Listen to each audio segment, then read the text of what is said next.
Hey, do you prefer to find the joy in life, or do you just want some help with that? If so, you're in the right place. So come on in and join the Joy Bunny clan. This is the My Slice of Life podcast. Hello and welcome to this week's episode of the My Slice of Life podcast with me, Sharon, your Highland host. Thanks for joining me, I really appreciate it. Now, don't get too emotional, but this is the last episode of season 4, where I've been asking the question, what's so super about the supernatural? And I'm kind of glad it's the last of the season, if I'm honest, because you know that thing where they say when you start looking into the spooky stuff starts happening around you? Yeah, this is the last one. That's all I'm saying. But I want to end it on a high note. So I had a wee think, and I went through quite a few other topics before I decided to bring you angels. Specifically, the Cokeville Miracle angels. And if you don't already know the story, you are in for a heartwarming treat. Now, as usual, before I dive in, I just want to give a wee reminder to let someone else know about the podcast. Let them know I cover a whole load of topics from life. It's not just this supernatural sort of stuff. In fact, the next season is completely different, so don't go anywhere when this season's done. We have more adventures to have, my fellow Joy Bunnies. Oh yes, we do. But back to this week's episode. I read a lot of reports about this incident, and the best one I found came from a site called Geek Slop. Yeah, it's not, to me, the best sounding name for a site, but there you go. It was a good website. Anyway, enough about the name of the site. Let's crack on with the story. The town of Cokeville is a small community. Do you know, that's me banging the table again. I talk with my hands even when I'm on my own. It's terrible. Anyway, 502 people live there according to the 2020 census. It's located in Wyoming's southwest corner along the Idaho border. It's the kind of place where people know each other by name, leave their doors unlocked at night. You know, that kind of real feel-good place. Anyway, the town's most famous event happened on May the 16th, 1986. And what happened has been declared nothing short of a miracle. Now fasten your seatbelts for this one, friends. This is a story and a half. Right, just to summarise what happened. Former town marshal David Gary Young and his wife Doris Young, they took 154 children and 13 teachers hostage at the Cokeville Elementary School. Now they brought with them a shopping cart-sized bomb, which did explode in a room packed full of children, but the only people to die that day were Mr. Young and his wife. Though it's reported 79 of the hostages were hospitalised with burns and injuries, but none of them died. In what is called the Cokeville Miracle, the lives of the children and teachers were miraculously spared. And if you ask people from the town how they think that was possible, they'll just look you in the eye, they smile, and they give you one word: angels. So here's how the events of that day unfolded. So it was just after lunch, and an unknown woman walked from classroom to classroom, interrupting the teachers' lessons and announcing that there was an emergency. I think it was room 2, and the teachers should rush the children there right away. So she had a story to give them to get them all out of every classroom. And although the request seemed a bit strange, teachers complied, and soon the 30 by 30 foot room was packed full of all 154 children and 13 teachers. And as they entered the room, each teacher was handed a typewritten manifesto with quotes from Shakespeare and Socrates and a really weird title across the top that just said 0 equals infinity. Standing in the middle of that room was this scruffy looking guy with this wild look in his eyes apparently. His arms were resting on a shopping cart, and it was threaded with like dozens of wires filled with metal and other material, and a witness said it smelled like gasoline. He also had a bit of rope attached from the cart to his wrist, and it was held there with a clothespin. Now behind him, leaning against the chalkboard that they had in the class, there was like a line of guns, like 4 rifles and about 9 handguns. The man told the hostages he could, at a moment's notice, simply twitch his arm and the bomb would go off. That's all it would take, just a slight, you couldn't scratch, you couldn't do anything. If you did that, it would have gone off. Now the woman, Doris Young, she did most of the talking and explained to the classroom, which was full of the kids and the teachers, that they were starting a revolution, and they'd figured that each child in the room was required to pay $2 million. Investigators later discovered that the money was to be put into a fund that the Youngs were planning to use after they were reincarnated. That tells you a lot about their mental state right there. But they did believe that a community that loved its children and had really strong roots in the church, which Cokeville does, that they would listen to their demands and just simply comply and pay up $2 million per child.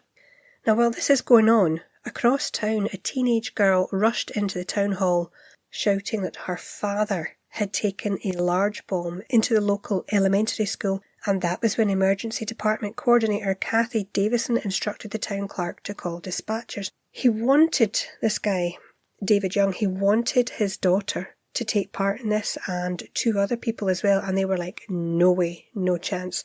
So she ran across and alerted everybody what was going to happen. The hostage situation actually dragged on for several hours, and the teachers, they did their best. They were trying to busy the children with videos and stories and songs. But, these are little kids. They're not, they're not old children. So their minds are going to keep wandering back, and they're very, very aware of how dangerous this situation was. And as tensions mounted, some of the younger children in that room began to kind of edge towards David Young. You know how they test you? Even though it was a dangerous situation, that's what they were doing. Now he got visibly irritated at this and instructed the teachers to push the tables and the chairs to the edges of the room and to tape a square on the floor around the bomb.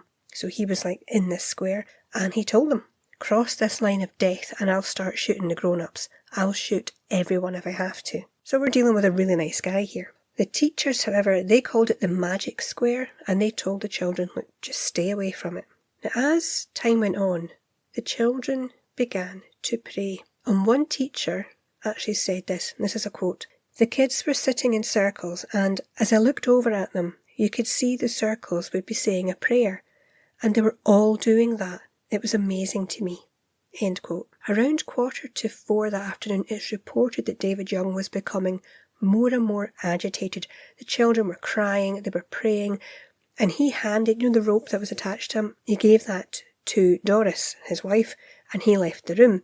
So she attached this clothespin to her wrist and, was trying to ensure that the triggering mechanism was tightly secured to her body. One child there, called Nathan, explained what happened to him at that precise moment. Now, this is a quote that I've got off that site, which I've read in many, many places. This is mind-blowing. Nathan said, "I was sitting in the classroom playing with a toy when something made me look up. That's when I saw the angels. They were shiny with flowing white robes. Some were holding hands. They glided down through the ceiling, then hung in the air for a second. I felt totally safe. Everyone seemed to have an angel. They came down next to us. My angel was a beautiful, shining woman. It was almost as if she landed on my shoulder. She said, 'Don't be scared, Nathan. Get up and go to the window. The bomb is about to go off.' I did just what she said. Other children started doing the same thing." End quote. Now imagine this is happening to the kids like it happened to Nathan. The children's prayers grew louder. Doris Young became really irritated, and at this point she's begging the teachers to settle them down and tell them to stop it. In one careless move, now some of the witnesses say she was startled by something, but she got animated and she pulled the cord on her wrist too tight. The bomb exploded and it sent her flying across the room. There was a quote that said, "like a flaming torch," so that's horrific. Now survivors would later say, against all rational explanations, what should have been an almighty tragedy just didn't happen. Instead, it became known as the Cokeville Miracle. So the bomb had gone off and the room really quickly filled with dark, dark smoke, and people couldn't even see who was next to them. It was that thick, the smoke. If you've ever been in that situation when there's been a fire, unfortunately I have, and I opened my door of my flat and there was a fire downstairs. It was that thick, I didn't even know my neighbour was at my door. So I can picture that I've been in it. One of the teachers actually said you couldn't see in front of you, all you could do was feel. So they're feeling the way around. Students reported seeing a bright flash followed by a mushroom-shaped kind of cloud of smoke. That's what they saw. Some of them said they were thrown completely across the room. They were getting smashed into walls. One remembers the carpet on the wall igniting, bursting into flames and burning her arm. Now, immediately after the detonation, like I said, teachers are trying to feel their way around the room. They're trying to find all the children. They're putting out the flames that are on their clothing. And then they begin to lift the children out of a blown out window, and they're instructing them, look, when your feet hit the ground, you run. Their parents were outside waiting for them, and as soon as they got out, they were taken. There was a whole lot of emergency vehicles, and they were taken behind them, and obviously all the staff were there to look after them and deal with their medical needs as well. The local paper, which is called the Billings Gazette, it gave one account of the children's experiences during the Cokeville Miracle. Now this is in quotes as well. It says, Laurie Nate was thrown back against the wall. In the darkness she heard someone speak and caught her bearings. She crawled for the door. When she ran out the school side door, she realised she didn't know where her younger brother Kevin was. She tried to run back in, but the firefighters wouldn't let her. End quote. Another story that they did put in the paper, here's another quote. Jenny Johnson crawled to a hallway connecting her classroom to another. Then she blacked out. Her next memory is of running, the bright light of the sun, her grandfather hugging her, pulling her close. Jenny said afterward that she had not run outside, but rather someone had carried her, someone she had never met before. End quote. Now, as the children are outside and they're out, that's fine. They are getting attended to. But inside the school, the drama is still going on. David Young heard the explosion, rushed back into the room with a .45 pistol in one hand and a .22 in the other, found his wife engulfed in flames staggering around the room, raised the .45 and shot her. Then he apparently stepped out of the room, pressed the muzzle of the gun under his chin, and took his own life. Now, in the end, the classroom was completely destroyed. And yes, a lot of people were injured. 79, I think, is the number. But the only people who died that day were David and Doris Young. As soon as the children began arriving into the arms of their parents and the emergency services, their stories were coming out thick and fast. Some said a beautiful woman had advised them to go stand near the window. This apparition assured them that the crisis was almost over and that they would be just fine.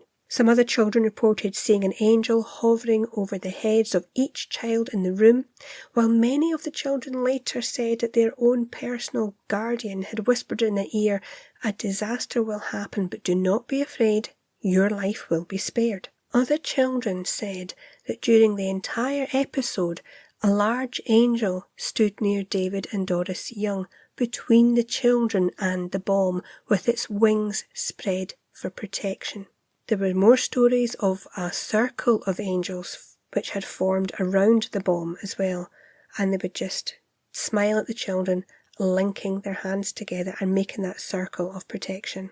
Now, at first, the authorities dismissed their claims as, panicked ramblings of extremely frightened and traumatised children, but soon, as their stories began to merge, evidence began to stack up in their favour. And they began to realise that something miraculous had just occurred in Cokeville.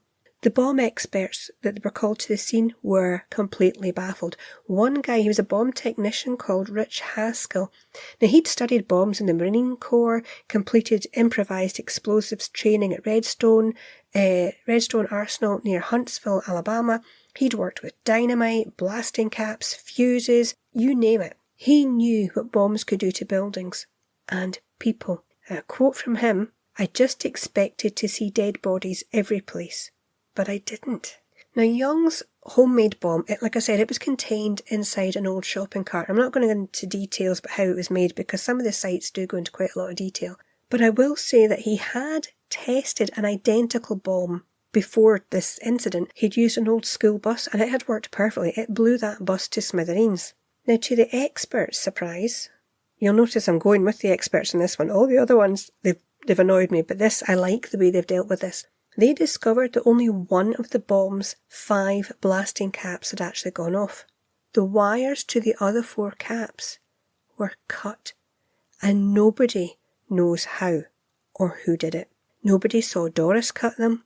They didn't see, obviously David didn't cut them. They've no idea how that happened. In addition, the container holding the gasoline had sprung a leak. The fumes of that had actually made some of the children sick, and after some of them had been thrown up the wee souls, he'd allowed teachers to open a window so there would be a vent, but that actually created a buffer for the force of the blast. And according to investigators at the time, if the bomb had functioned as it was designed to, it would have blown the entire southwest side of the building, just blown it to bits. Now, it wasn't just the magnitude of the actual explosion. There were thousands of bits of shrapnel flying all over the place. I mean, he had rigged this, and don't forget, he also had bullets. The bullets were going off in the heat as well. It should have killed a lot more people than it did. But there's one very important reason that it didn't. The force of the blast had not radiated outwards in the direction that you would expect, and the experts expected. When they analysed the scene, they discovered that much of the force, in fact most of the force, had been directed upwards. And the experts still cannot explain how or why that happened. And if you put all the forensic evidence aside, and there is plenty, even though it has the experts, scratching their head, they know what should have happened, they know what did happen, they just can't come up with a reason for the difference. But the town residents at the time, they began to realise there was a series of lucky events, if you put that in inverted commas, that preceded the bombing. And this also helped to save the children's lives. Here's an example. The town that day was full of emergency responders who happened to be in the area. They'd been working a flood that had occurred the week before. 2 weeks prior to the incident, the volunteer fire department had, for the first time, practiced how to treat the elementary school if it were to catch on fire. Now, their experience was honed over the next 2 weeks because, get this, there was an electrical short in the school's alarm and it kept setting it off, and it kept initiating this series of unplanned but extremely beneficial fire drills that the school had to keep doing. But there was one final explanation which appeared as the smoke cleared from the room. Etched into the wall just behind the blast area was the burnt outline of a large, human-shaped figure with what looked like wings extending from the side of its body.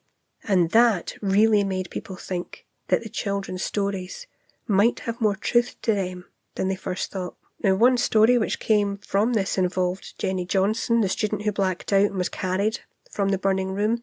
She was looking through an old photo album with her grandmother, and they came across a picture that she'd never seen before, and she said, "That's the lady.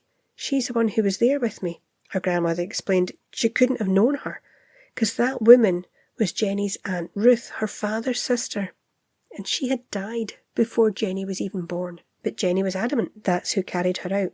There are a lot of other stories that have come out from this, so if you do want to find out more, go ahead and they're not hard to find. There's a lot on YouTube. There's been a lot of interviews. They even did a series of interviews with people as a town to bring the stories together. And there are books about the incident, a pretty good movie too, which is called The Cokeville Miracle. So if you're interested in finding out more, that is a pretty good film. But what do you think?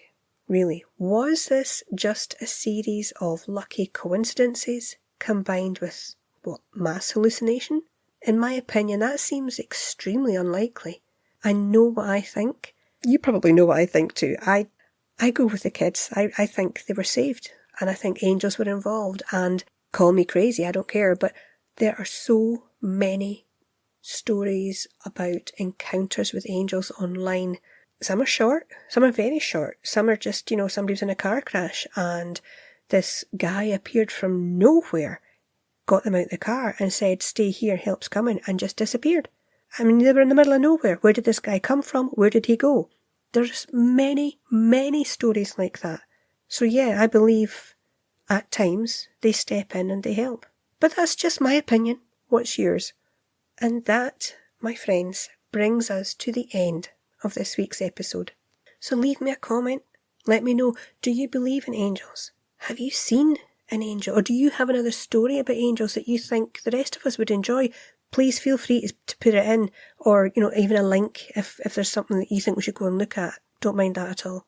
Don't forget to check out my links, of course, and spread the word about this little old podcast to help it grow just a little more, please. Thank you. But until next time, friends, you take care of your wee self.